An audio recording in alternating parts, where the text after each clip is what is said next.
Злоупотребление полномочиями, дача взятки, ее получение, коммерческий подкуп, либо другое незаконное использование своего должностного положения.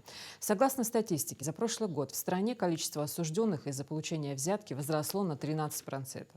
Антикоррупционный отдел при главе Ингушетии ведет системную работу по повышению качества и оперативности оказания социально значимых услуг, обеспечивая обязательную регистрацию обращений граждан, которые столкнулись с фактами коррупции.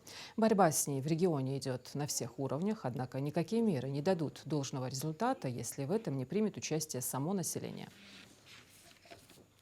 Работа телефонного доверия у нас осуществляется в рабочие дни посредством телефонных звонков с 9:00 до 18:00 часов, посредством СМС-сообщений и сообщений на адрес электронной почты. Почта у нас осуществляется круглосуточно. Специалистами нашего управления эти звонки обрабатываются, проводится прием, учет и предварительную обработку полученных сообщений. Также вносится журнал регистрации обращений и вносится соответствующее решение по данному вопросу. Гражданин, который обратился на телефон доверия и на адрес электронной почты, ему необходимо четко изложить суть своего вопроса, ситуацию, с которой он столкнулся при взаимодействии с органами государственной власти, с органами местного самоуправления, а также с подведомственными им учреждениями.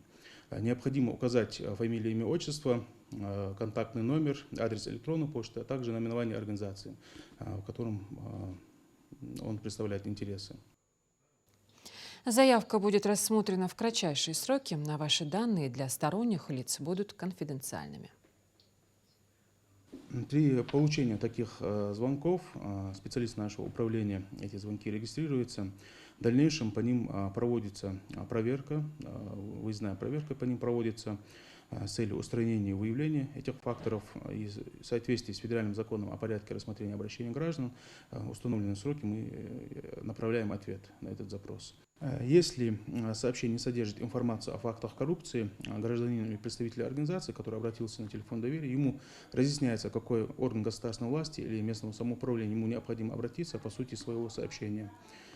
Также хотелось бы отметить, что гражданину и представителю организации, решившему обратиться на телефон доверия, ему гарантирована полная конфиденциальность переданных им сведений.